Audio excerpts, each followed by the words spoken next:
too, far off the track in romantic Rajasthan, the flag is flying for the last time.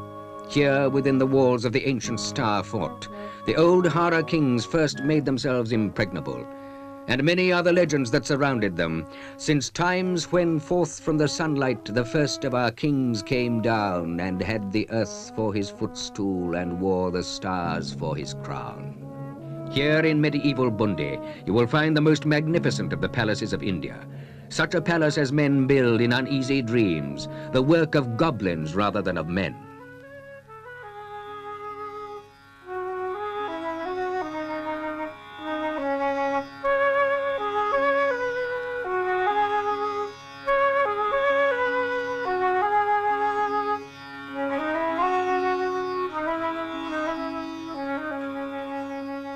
The Goblin Palace towers over the city of Bundi, which looks now exactly as it did when it was built in 1300. 400 years ago, one of the Hara kings was deposed and exiled by his two scheming brothers. He died far from Bundi, but his teenage son returned to pay his respects to his wicked uncles. He was passed through the massive elephant gate by the old king's bodyguard, who was still loyal to him. At the gate, he passed the water clock, a copper bowl which sinks at the Hindu hour, and the keeper of the clock, whose only function is to strike the gong, though the only ears to hear today are those of the ghosts of the wicked uncles. Beyond the gate, he climbed to where they sat in the great throne room, attended only by the guards, a regiment of whom had been brought from Afghanistan in 1600. Now only 10 descendants of these ancient fighting men remain in Bundi. Their sole duty is to guard the long-since empty throne, and it was before this same throne that the young man took his revenge. Loyal followers, joined by the guards, slaughtered those who had backed the traitors.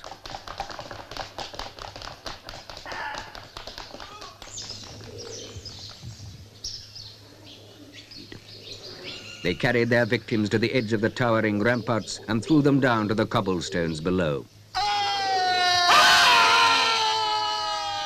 High over the city, you will find the remains of an old garden.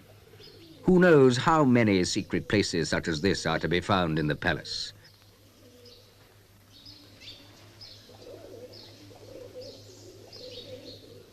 All palaces in India, even the dead ones like Bundi, are full of eyes.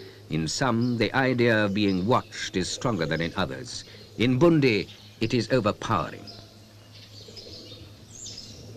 Beyond the garden lies an open room in which is painted the history of Bundi and priceless illustrations of the great epics of the Hindu faith. Humor and sensuality play their part in the old tales, like the story of Lord Krishna, who stole the clothes of the milkmaids and hid them in a tree while they were swimming, tantalizingly out of reach.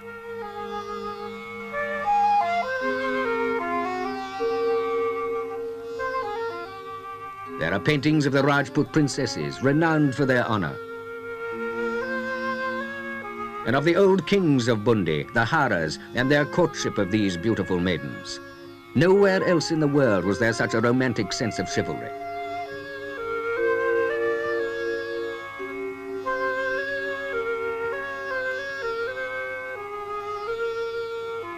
The history of Bundi is a history of convenience. First, the giant Star Fort. Then, as the strength of the Haras was proved, they moved down from their mountain top, and you could believe that nothing was impossible for the men that built the Goblin Palace.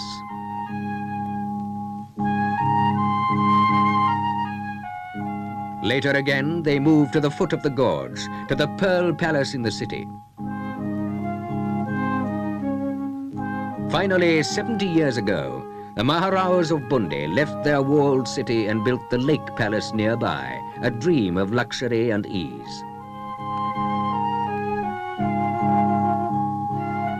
It's been a long passage since the first of these kings came down, but if you travel to far-off Bundi, you may be lucky enough to find the last of them.